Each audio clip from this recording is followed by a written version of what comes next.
The Siege of Svetigrad began on May 14, 1448, when an Ottoman army, led by Sultan Murad II, besieged the fortress of Svetigrad. After the many failed Ottoman expeditions into Albania against the League of Lezhë, a confederation of Albanian Principalities created in 1444 and headed by Skanderbeg, Murad II decided to march an army into Skanderbeg's dominions in order to capture the key Albanian fortress of Svetigrad. The fortress lay on an important route between Macedonia and Albania, and thus its occupation would give the Ottomans easy access into Albania. The force prepared by Murad was the largest force with which the Ottomans had ever attacked Skanderbeg. Murad planned to take the fortress, march into the Albanian interior, and capture the main citadel of Cluj, thus crushing the Albanian League. At the same time, Skanderbeg had been at war with Venice. Realizing the magnitude of his challenge, Skanderbeg attempted to relieve the garrison by engaging in skirmishes with the Ottoman army. His forces succeeded in inflicting heavy casualties on the Turkish forces through guerrilla-style attacks.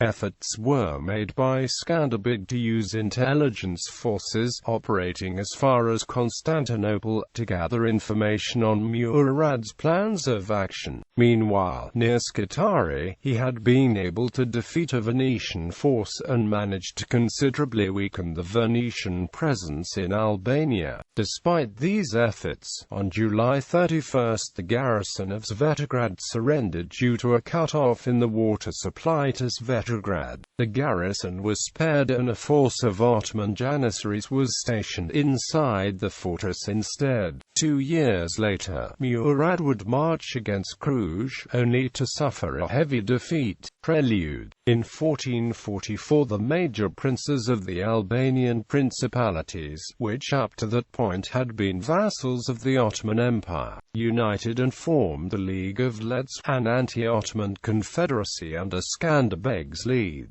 As a result, the Ottoman Empire sought to crush the League and re-establish control over Albania. As of 1448, all Ottoman expeditions into Albania had failed and Murad II chose to lead a force in person into Albanian territory and fragment the League. The Sultan decided to capture the fortress of Svetigrad. This fortress served the strategic purpose of protecting the Albanian eastern frontier, while also allowing the Albanians to launch their own assaults on Ottoman territory. In late 1447, war began between Venice and the League, but had not yet escalated into full-scale conflict. Skanderbeg had declared war on Venice as a result of a diplomatic impasse. This left him open to invasion from the east. Albanian intelligence groups informed Skanderbeg, the main leader of the revolt, that a large Ottoman army was preparing to march into Albania, the number of which was reported by some as being as high as 170,000. This army, however, is likely to have contained no more than 80,000 soldiers. Nevertheless, Murad marched his army into Monastir. Skanderbeg urgently called for material aid Venice. The answer, however, was negative. Instead, the only aid received came from the Neapolitans and the Ragusans. Nonetheless, Murad soon marched into Ohrid and Black Dran Valley, traveling near Svetigrad. In response, Skanderbeg strengthened the garrisons of Cluj, Stalushi, Svetigrad, and Berat by ordering the populations around these fortresses to take up arms. Shortly before the Ottoman siege began, Skanderbeg positioned himself and 4,000 cavalry 7 miles from the Turkish camp. The force also included 8,000 other soldiers.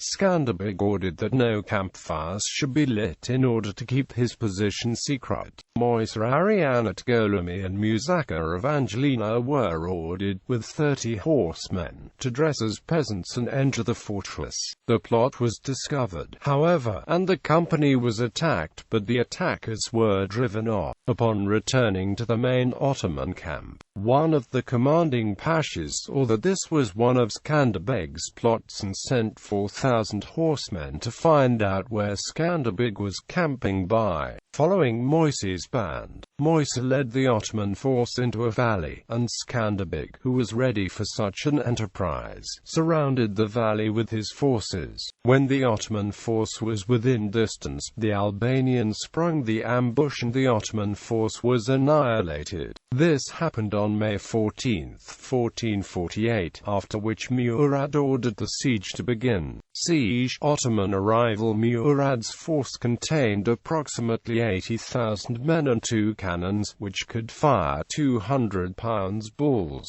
His army contained a fresh corps of janissaries, and 3,000 debtors and bankrupts fighting to regain the freedom. The Count of Gorica persuaded Skanderbeg to incorporate a scorched earth strategy, by destroying all supplies that might be used by the Ottoman army. The Ottoman force paraded around the fortress and offered 300,000 asperas to those who would open the gate and let the Ottoman army in the fortress, without a fight. The heralds proposing these offers went into the fortress at night time, and the garrison commanders gave them a splendid dinner, so that they would get the impression that the enemy was well prepared for a lengthy siege. After the dinner their offers were rejected and they were sent back to the Sultan. The size of the Ottoman army troubled Skanderbeg because of the effects it could have on the morale of his soldiers and on the local population, which supported the princes. Skanderbeg thus moved from village to village disguised as a common soldier, and invoked the fighting spirit of the population. As a result of this activity, the local chieftains agreed to fight the Ottomans and persuaded Skanderbeg to draw up his plans in concert with theirs.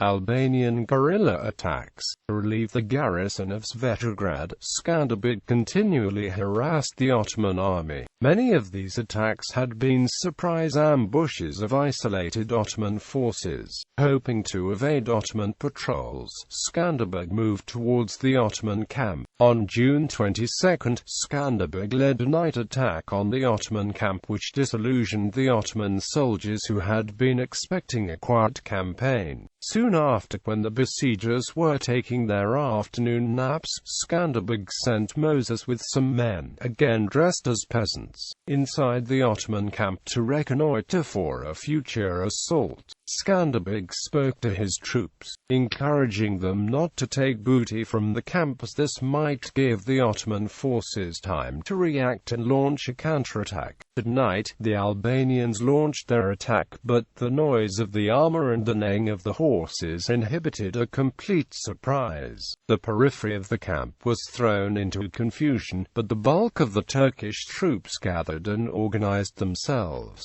pushing the Albanians out of the camp, but not before suffering heavy casualties. To prevent further attacks of this sort, Murad detached contingent of troops under Firoz Pasha to watch the Albanians, but it was prone to desertion and thoroughly destroyed, with its baggage train being captured. A breach in the walls of Svetigrad was made, but the following infantry assault was repulsed. The Albanians began to hope that the Sultan would now be returning to Edirne. Stalemate. The fighting had reached a stalemate and Murad contemplated his next move. He was advised to pillage the countryside, but the surrounding fields had already been burned by Skanderbeg. The Sultan decided to stop chasing bodies of men into the forest to prevent further casualties. Mehmed, Murad's son, proposed leaving Svetigrad to strike at Cluj. Murad sternly rejected this,